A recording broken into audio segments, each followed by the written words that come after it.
In front of me is OnePlus 15 and today I would like to show you how you can change display refresh rate.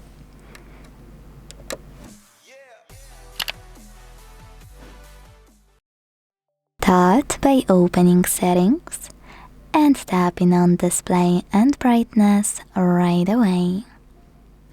Now scroll to click on screen refresh rate available here and tap on one of those.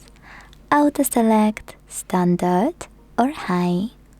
Wherever you decided, when you're ready, go back. As you can see, screen refresh rate of my OnePlus has changed.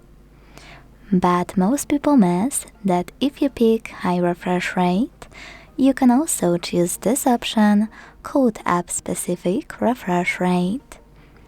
This way, you can tap on any app on your smartphone and pick refresh rate for it. Thanks so much for watching. If you enjoyed this video, leave a like, comment and subscribe.